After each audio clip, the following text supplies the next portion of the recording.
move this back.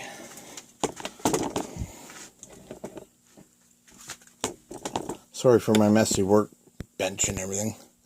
But anyway, this is a video on a rifle my dad got for me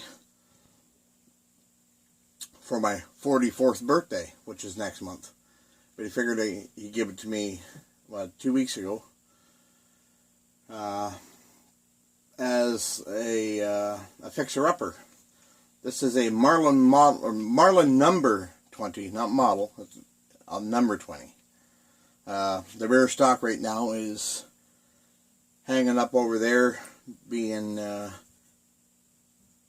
it's drying, because when I took the rear stock off it, I noticed that it was split from the tang all the way down. And it's split pretty bad, and the only glue to use for that kind is Type Bond 3 Ultimate Wood Glue. $20 a bottle for glue for 16 ounces. But yeah, this is it's a 22. I'm not entirely sure if it's a 22 long rifle, or there's also the possibility that one of the guys on the Marlin forum said that this rifle could very well be a 22 short, which would explain a few things if it is a 22 short, because I fired 2 rounds out of it and both cases split, ruptured right just ahead of the where the firing pin hit. And this gun's also a takedown model too. Loosen the screw here, and the whole thing comes apart. I'm not going to take it totally apart, but I'm going to have to take it apart. An interesting note about this gun is the firing pin. The firing pin in this gun, to me, oops, get that in a second. From all the firing pins I've seen for this specific rifle, this one is different. That's the firing pin. All the firing pins I've seen for this rifle have another little tang that protrudes down here, and it's almost like a closed-in box, and the spring sits inside of there. Well, this isn't like that. And this doesn't look like it has any spot on here where there used to be another piece of steel. I don't know if this was built as a parts gun from Marlin or what, or somebody just modified it. I don't know. But also, upon looking at this gun, I said this gun didn't have a serial number on it. Well, it's got a serial number right here, 4795.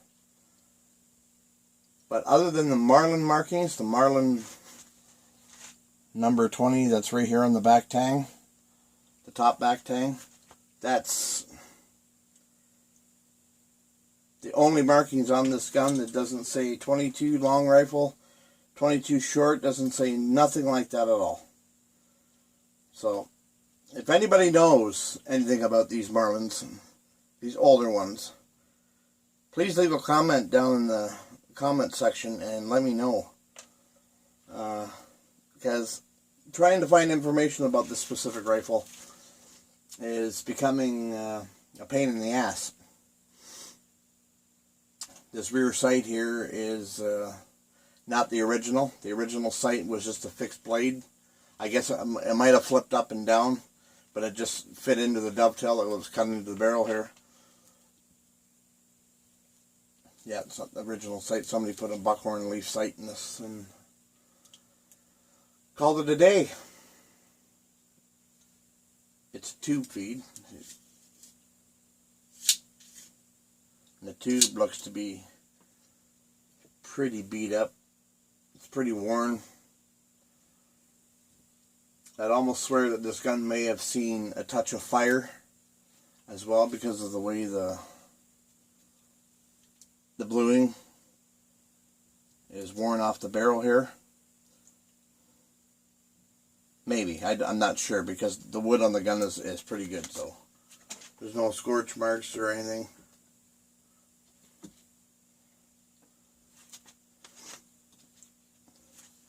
There's a four stock. Kind of a weird design to have two screws that protrude outside of the gun. It's weird. I guess it wasn't supposed to be anything fancy. It's a takedown model, so it means you can strip it in the field or whatever you got to do to it.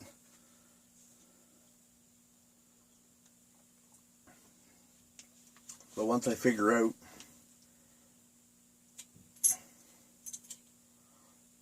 that's the shell carrier. See, the whole gun just comes right apart.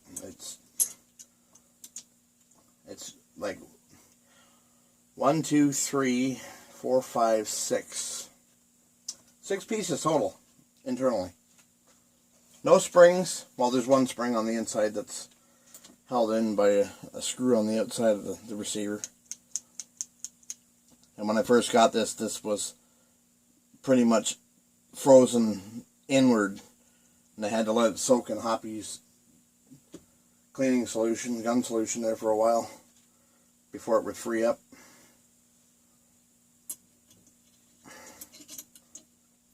Yeah, but the firing pin was the interesting part of it. It fires. That's all that matters. It works, so. Put this back in. Oh. But I did notice inside the bolt, there's a recess in here that's a little bit wider than the rest of the bolt. So I have a medium strength pen spring. And I just stuck it in here, and lo and behold, it works. It pushes the safety, or it's not safety, the firing pin back out the way it's supposed to. It's actually spring action there.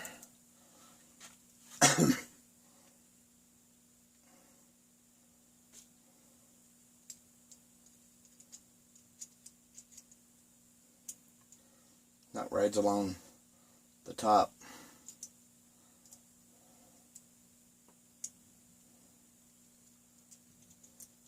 Fits in like that.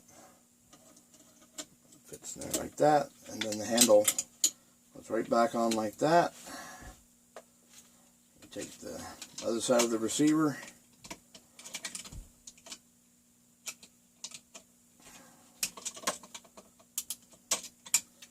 Place it back on. Screw it down. Bob's your uncle. Done.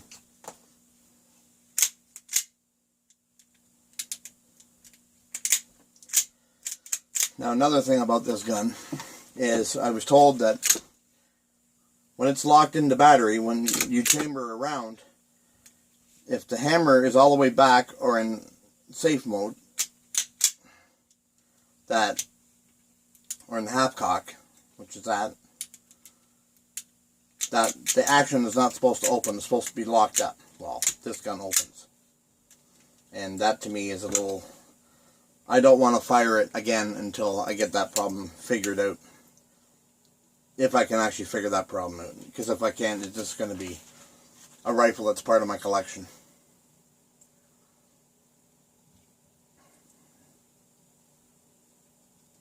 But yeah, I think I'm going to, even though the wood's pretty nice, it's got some dings and some marks and some scratches on it.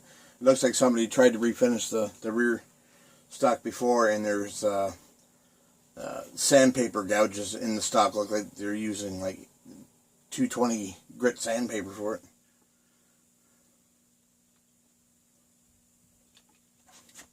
But yeah, I guess that's time to end the video because my video light just went off. Yep, that's the Marlin number 20 pump action 22.